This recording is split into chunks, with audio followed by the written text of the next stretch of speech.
سلامونه او نیکی هیلې ګرانو کتونکو په خیر راغلی پښتو کوکینګ ته. نن به موږ تاسو ته د افغاني چولو الوګانو یعنی د شورنخوتو چل درښکاره کو. ویډیو تر اخره پورې وګورئ، د ډیر یو خوندور خوراک چل به زده کړئ.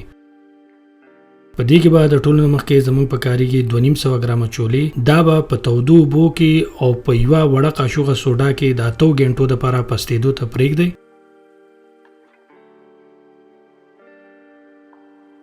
کله چې پستې شوي نو د اوبه به ترې وباسئ او ښه به یې وینځئ چې دا سوډا ترې ټوله پاکه شي.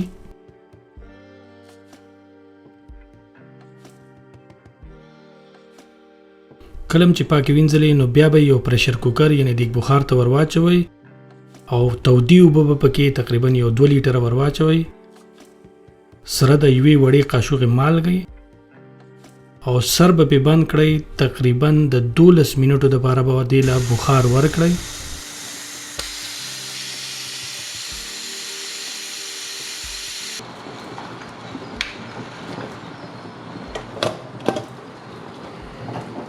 دولس منټو کې دا دومره پستېږي. که تاسو زیات پستولو ته زړه وي نو تاسو له کولی شئ چې 15 منټه بخار هم ورکړئ. کله چې بخار خلاص شو نو بیا به یو لوښي ته ور واچوئ او تقریبا 20% چڼې به له دغسې ماتې کړئ، یعنې نخود به له مات کړئ.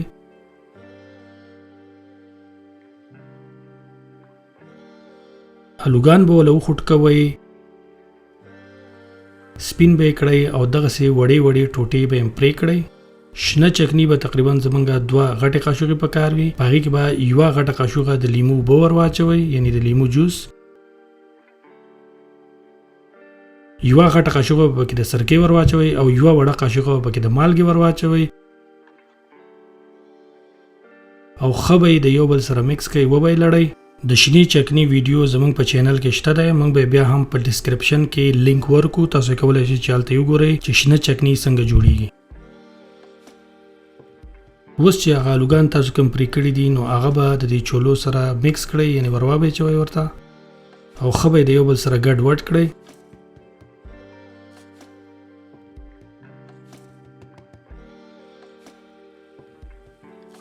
شنه چکني چې کومه موږ جوړه کړې ده نو هغه ورته تاسو د خپلې ذایقې مطابق ور اچولی شئ، ځکه چې دا ترخه وي نو تاسو چې څومره ترخه خورئ هغومره ورته ور واچوئ او لږ غونته کې سور ټکېدلی مرچکی به هم ورته ور واچوئ، لږه غونته کې شنه دړیا هم په سر ور واچوئ او ښه به یې د یو بل سره مکس کړئ او ګډ وډ به یې کړئ.